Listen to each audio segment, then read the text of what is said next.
You know, sometimes when it happens in the middle of the game, well, the beginning of the game, like at Wichita, you just kind of flow through it. But then my experience has been it always makes it a little bit difficult the next game and the next game and the next game. You know, it's sort of like in the middle of a game, guys just adjust or whatever. And it's a huge loss. I mean, come on, it's a huge loss. We have 3 returning players, and he's one of them. And now he's not. Well, he wasn't there tonight. We've had bad luck with Tulane. We didn't have Ethan at Tulane, and we didn't have Dre when we played here. I hope we don't play Tulane again. They're jinxing us, for gosh sakes. But I am hopeful. You know, it's hopeful that he won't be out long, and that would certainly be great news. See a bigger absence on the offensive or defensive end of the floor? It depends on the night. Depends on the night. You know, he's such a winner. Some nights he scores a lot of points. Sometimes he's unbelievable rebounder, shot blocker, defender, talker, you know, all the little things, and sometimes he does a lot of big things, and he's a great player, and he's a great winner, and he's done an awful lot quietly and not so quietly, both, to help us win an awful lot of games in the last couple of years. So, you know, big loss. But I want to, you know, we had some guys. Well, really proud. First of all, you're coming off 2 years in a row we played Tulane at home, coming off a pretty big win. Last year we played Cincinnati here, played Tulane. This year we're at Wichita. We come here, and as you can well see, Tulane is a really good basketball team. I think they just broke into the top 100, well-deserved. They are. They're really good, so much improved over last year. They are a tough out, I don't care. And we struggled shooting the ball early on. Obviously, Shake did what I've seen a million guys do, have a career night, and then the next night just struggle mightily. But in his case, how great was he down the stretch? He just willed, you know, things to happen. But what a great competitor. But I mean, look at some of the other performances. My gosh, Jimmy Witt was amazing. And when we're, you know, really struggling, he gets his hands on, I think, 4 balls in a row. I don't know if I've seen that one in a college game against a team this good. Changed the game, changed the momentum. Incredible, great scoring game that he had, but he did a lot of other things. So happy to see Okoye. This is a start of what I've been saying for months and months, that no one here has seen Okoye. I have, because I watched so much film on him when we recruited him, but he's out 5 months, and then he was out first day of practice, and he's not the, you know, that's what's so frustrating to him is what you see is not who he really is. But tonight was a start, and I hope he can stay healthy, and I hope we can continue to build on that. He was a big factor tonight,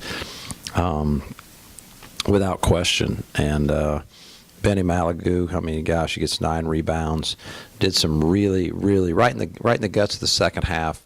Made some big plays that were actually scouting report plays, just, you know, because he's smart and he's following at things that we felt like we had to do. And he did a few things that were really big for us. But I love it. I love the game, hard fought, tough game. We've got, you know, some handicaps with Dre out and some foul trouble late, and just in the end kind of willed ourselves to win. And to me, those are the best kind.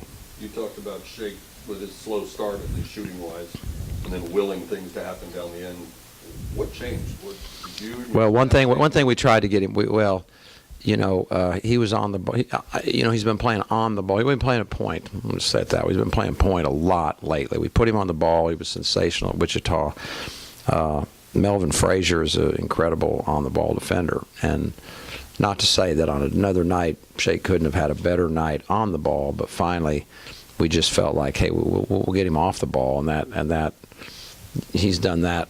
You know, he's done both his whole life. He can score on the ball. He can score with it, without it, and I think it helped him get off the ball and you know, get some catch and shoot, or get some closeouts on him, instead of just having the whole defense staring at him and Melvin Frazier crawling up and setting the ball screen and hard hedging and putting all that pressure on him. But you know, made some tough plays, some tough shots. And you look up at the end, I mean, I had no idea 20 in the end. I mean, I can't even believe that. But given how many I knew he had for a while, and and not always is that going to be good news for us. But so many guys did well. I mean, the young guys did their part. You know, they played their role. They didn't try to overplay their role, and sometimes that can happen to you where they're a little bit overzealous. But they didn't. They did what they had to do, helped us win, and it was a good Saturday late afternoon.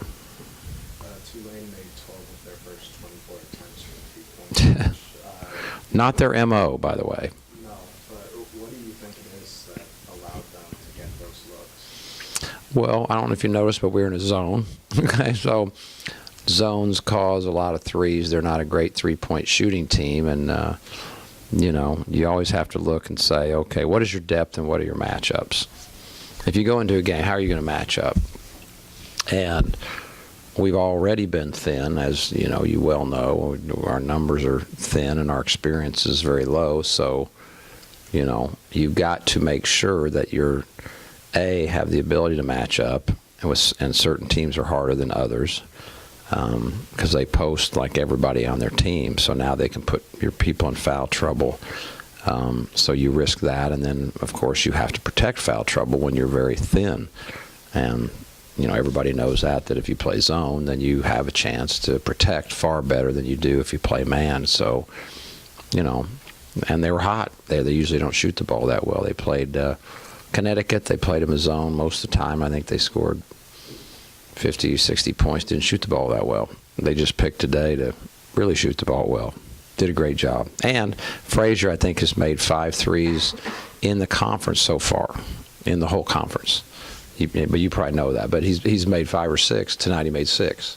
So, you know, it happens. It happens, you know, and you never know where a fire is going to break out. Against a team that's relatively taller like Tulane, how does having Ray Foster out hurt y'all defensively? Well, right there, we felt like it's a hard matchup. Their best player, you know, I mean, their best 2 players, let's say it that way. Reynolds is a 6'8" 4-man, and he takes the most shots. Frazier takes the second most shots. So you're looking at a 6', 7, or 8 guard in Frazier, and you're looking at a 6'8" 4-man in Reynolds, and we're looking at a 6'5" 4-man now with, you know, hard to back it up. And then at the 3, you're looking at, well, it's either Jimmy at 6'3" or it's Shake, who's not really, I wouldn't call him a 3-man, and then there's Jamal. So, you know, you look at it, Tulane is a very big team. We're not a very big team. They haven't been a great shooting team. So you make that decision, and the decision paid off. You know, they only rebounded the ball 6 offensive rebounds. So you got to look at the sum total. You know, if they shoot every ball in and they rebound every ball and you foul like crazy, then that zone was really ineffective. But they shot 14 free throws, which is very low. They got 6 offensive rebounds, and we live with some threes. You know, and especially we're living with threes from a guy that's really not his MO. You mentioned Cameron Reynolds. When you met in New Orleans, he put up 20 points. Tonight you hold him to 9 on 3 of 11 shooting. Was it a matter of... I think it's a zone. Yeah, he didn't get to, you know, they run a lot of stuff for him, a whole bunch of stuff for him. And Jure is, you could argue, I hate to say the best, but arguably our best defender, and he guarded him a lion's share of the game, and he still did work. And now without him, you know, you're one step thinner. I mean, we have 3 really experienced guys. You want to try to keep them in the game, of course, and well, 2 tonight. But so now you don't want to get Benny Malagoo in foul trouble, because now you're down 2 of your experienced players. Now you got 1, and so you got to be careful of that. So we're going to have, but that doesn't mean every game, of course. We're going to look at each. You know, what are our matchups? Can we play man to man? We've always been a man to man team, but this is a different deal. You know, we're short on numbers. We're on probation, and we got injuries and illness. You know, Everett got hurt in warm-ups, for gosh sake. He just got healthy and got hurt. So we got Jure out, we got Everett out, and we're sitting there looking at, what is that, 8 guys total again. You know, we got and not 8 guys that have played a ton of major college basketball. So, you know, we're going to have to scheme, put it that way, every game. We're going to have to put a lot of work in, which we have. We put a lot of work in for Wichita. We put a lot of work in for this. We're going to put a lot of work in for Connecticut. It may not always be the perfect answer, because when you don't have all the, when you're mixing and matching a little bit, there's always risk. But to just say, hey, let's just go line up with bad matchups and very little depth, I think that's not a great strategy. So we're going to have to do a lot of thinking, a lot of planning. What happened to Everett pregame? He just sprained his ankle, I guess. I wasn't out there, but yeah, his other one. So I don't know how severe, but when it rains, it sometimes pours. But crazy. Any word on the severity or when you expect him or Jure back? I know.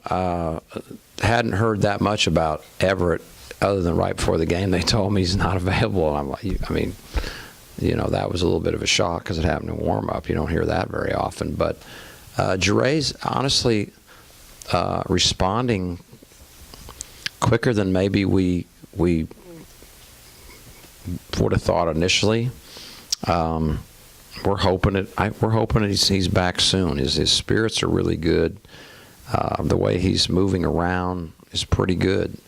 We're going to continue to do tests and analyze, but I'm fairly optimistic. Fairly, put a big fairly on that.